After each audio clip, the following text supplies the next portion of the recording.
Leonard moved through the produce section with a basket hooked over one forearm.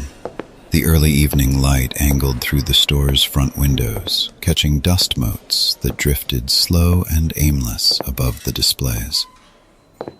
He moved past the first end cap and glanced up. A red and white sign hung above the aisle opening reading, "Smile, you're on camera."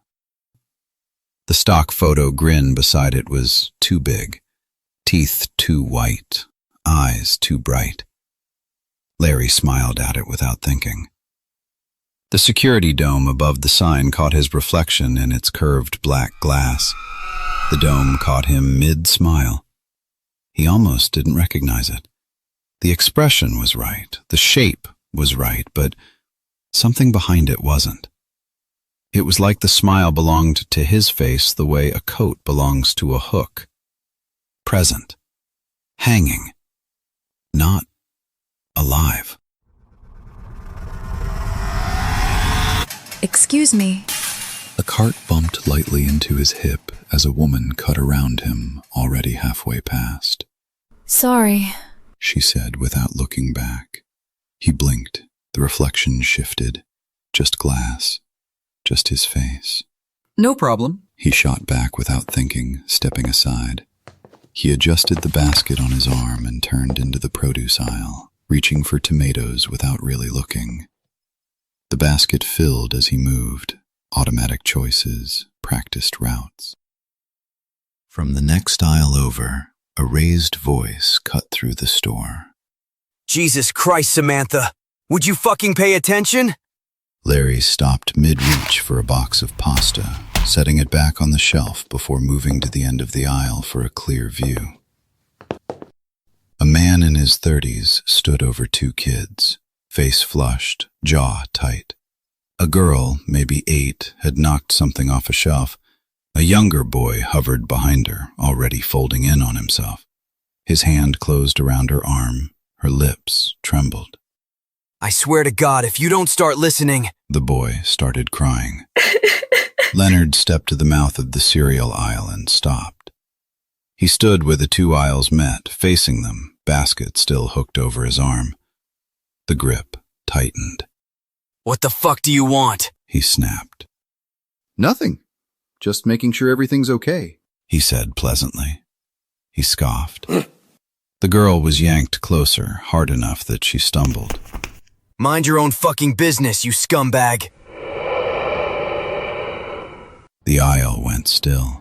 Larry's lips curled into a slow, easy smile. What? You got a problem? Leonard held his twisted smile and replied without blinking. No, he said finally. Do you? The boy cried louder as the girl's eyes flicked between them. The grip loosened. Let's go, he muttered. Samantha, we're leaving. Alex, now. He pulled both kids toward the front of the store, moving fast. Leonard watched them go, then blinked. His face softened. The younger boy glanced over his shoulder as he was pulled away. Larry met his eyes and smiled gently. You gotta get going, champ. Stay with your dad, okay? Alex nodded, confused, and disappeared around the corner. Leonard moved back to the pasta aisle, picked up the pasta, and headed toward the front of the store. 3 checkout lanes faced him. 2 were open. On the left, a gray-bearded man leaned forward at the counter, arguing with the cashier, while her phone sat propped against the register, volume up. The noise bled across the front of the store. The other open lane waited. Leonard set the basket on the belt and began unloading without thinking about it, his attention loose. Jennifer glanced up. Her hands paused for a moment, then moved again. Find everything okay? Yeah, thanks. She scanned the items, her rhythm a little off. You're in here a lot. Couple times a week, Leonard said, setting a carton on the belt. I've noticed. She caught it a half second after it left her mouth, eyes dropping back to the register. Leonard nodded, already reaching for the next item. A small smile found his face. Jennifer kept scanning, color rising in her cheeks, saying nothing. From the lane to the left, voices rose. The gray-bearded customer leaned forward, jabbing a finger toward the cashier's phone screen. They haven't even proven he did it yet. The cashier snapped back without looking at him. Doesn't matter what they prove. Look at him. She turned the phone toward the counter. You can see it in his face. He burned those fucking kids alive, and he's sitting there like nothing happened. Larry's hand paused halfway to the milk. The gray beard shook his head. That's not how the law... A high-pitched ringing broke out in his ears and slowly rose, drowning out the store. Low laughter forced its way up from Leonard's stomach. Fuck the law. That man's guilty. Fuck the law. The voice echoed. Sir? Leonard blinked. Jennifer was watching him, receipt in hand. That'll be $43.50, she said. Sorry, yeah. He paid, bagged the rest, and took the receipt. Have a good night. You too, Leonard said. He glanced back as he turned, 2 fingers lifting off the bag handle to wave goodbye. Jennifer smiled. He walked through the sliding doors into the evening air. The sun sat low on the horizon, orange light stretching long shadows across the parking lot. He loaded the bags into his trunk, closed it, and drove. Congress Street moved the way it always did, slow through downtown, catching lights, the city doing its thing around him. He was home 20 minutes later. Third house on the right, quiet street, trees lining both sides. Inside, the groceries went where they always did. He turned the television on out of habit, half listening while he worked through the bags. A news anchor's voice filled the kitchen. Investigators say the evidence recovered from the property points to a pattern of... A photo of Evan Rourke filled the screen. Larry went still. The rumbling started low, somewhere beneath his sternum.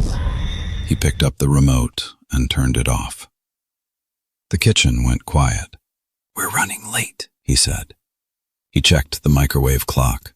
5:47 p.m. He'd meant to run that morning. Work had gone late. He'd skipped it. He didn't skip runs. He changed into running clothes, stretched once in the living room, and was out the door by 6:05 with music buzzing in his headphones. The light was already thinning. Streetlights were on, but the sky still held enough color that they didn't matter yet. He came down off the hill and hit the eastern prom as the last of the orange bled out over the water. The bay stretched wide to his left, dark and flat. His breathing settled quickly. His feet found their rhythm. A dog bolted across the path ahead, fast and heavy. Larry adjusted without breaking stride. The animal flashed past close enough to feel, then was gone. Shouted apologies followed, unheard. He kept going. Up from India Street, the city folded back around him. He moved through Kennedy Park as the trees closed overhead and the light between them thinned to pockets of yellow along the path. A man sat slumped on a bench ahead. Larry's eyes moved to him automatically. Still, head down. Then the head turned. The face was caved in. The left side collapsed completely, the socket gone, the cheekbone driven inward like something had passed through it with weight and purpose. The jaw hung wrong. Dark matter matted the hair above the ear. The mouth opened, and what came out wasn't sound, just air, just the shape of a word that didn't make it. A hand rose from the bench, slow, patient, reaching directly for him. "Focus ahead," the voice encouraged. Larry's gaze snapped forward. Pavement, the path, his feet. He ran another 3 strides before his eyes moved back involuntarily. The man on the bench was thin, weathered, bundled in a gray coat 2 sizes too large. His hand was out, palm up, asking for change. Just a man. He faced forward and kept running. His breathing took a moment to find itself again. The alley cut off the back end of the park, a shortcut he'd used before. Still some light left. Enough. Leonard turned into it. Smile. You're on camera.